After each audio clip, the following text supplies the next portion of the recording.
Love is patient. Love is kind. Love protects.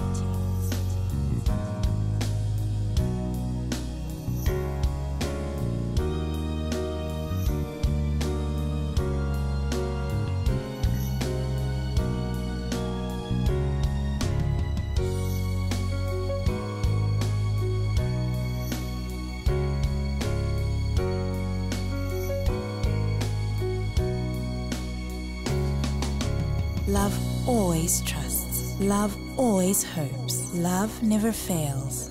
Amazing love. It is my honor to welcome you once again, Christ TV viewers all over the world, to this program, Amazing Love. In the days of old in the Bible, we hear of Dorcas, who did so many good things that people went to the apostle and cried for her life. In our lifetime, there's also a Prophetess Ruth Makandiwa, who has touched the lives of many. In today's program, we want to hear some of those deeds as she continues to help thousands across the world. Today in the program, we have Mrs. Chimboza. Welcome to the program. Thank you. Can you tell us, Mama, a bit about your life? My name is Mrs. Dadirai Philip Chimboza. I got married in 1995. I have 2 kids, a boy and a girl. I live in Mfakose. I have a house in Mbari. This is a rent-to-buy house. It so happened that in May 2010, my husband told me that he had borrowed money from someone, an amount of $2,500. He wanted to start a project.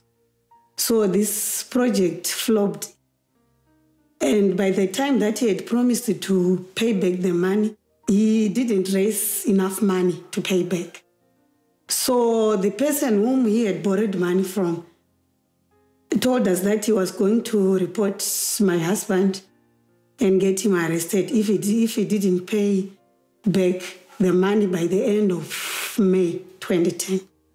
So it so happened that we tried to look for the money, but we couldn't find it anyway. There was no one to help us. So we decided to settle with this guy whom he had borrowed money from.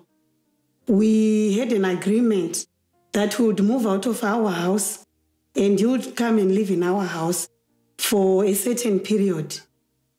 From the time that we calculated, it was 1 year and a month, which means from June 2010 to July 2011. So we had an agreement, a written agreement, and they both signed the agreement.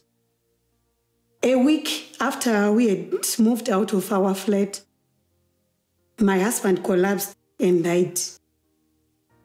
So I had to live with my mother-in-law for a whole year. After that agreement had passed, I went back to that man.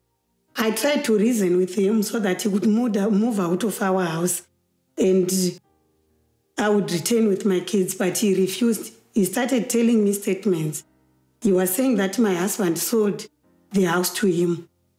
So I asked where the agreement of sale was, and he said your husband had won, but he didn't show me his agreement. That's when my life overturned. It was hell. What was going on? Where were you living? You were still living with your mother-in-law? Yeah, I was still living with my mother-in-law, but she was telling me to go and settle that matter between me and that man so that I would go back to my house. But he was refusing. He was even threatening me. So I decided to go to lawyers, those government lawyers. But they told me that my case was complicated. They couldn't take it. So I was alone. There was no one to help me. No relatives, no friends? No relatives. My relatives were against me going to EFI, being a daughter of a prophet. They were against it completely. So I had no one to help me. I had no terminal benefits from my husband's workplace. They were telling me that there were some forms, terminal benefits forms missing. So I didn't know where to go. I was alone and my kids.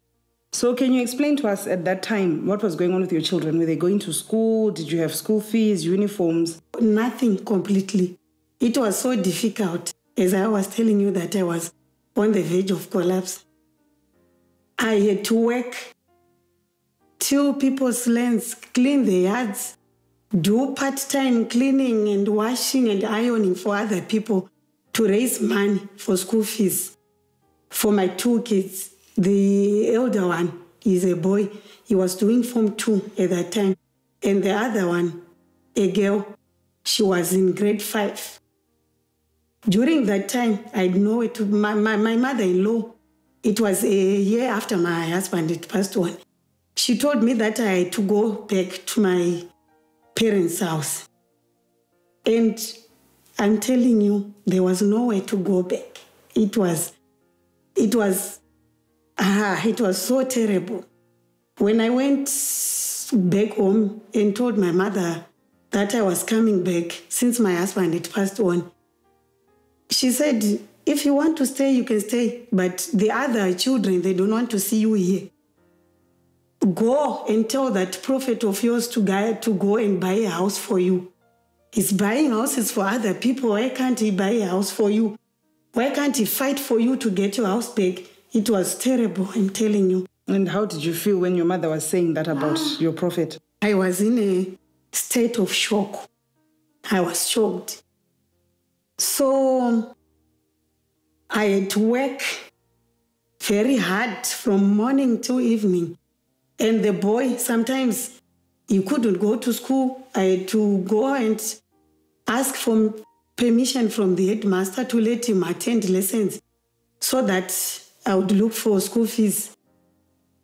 And sometimes he would help me till people's lands, fields, clean houses so that I can raise money for his fees and for the other child. It was so terrible and it was hard. Sad story indeed. Viewers, please stay with us. We'll come back with another segment and we'll continue to hear from Mrs. Chimboza. Amazing love.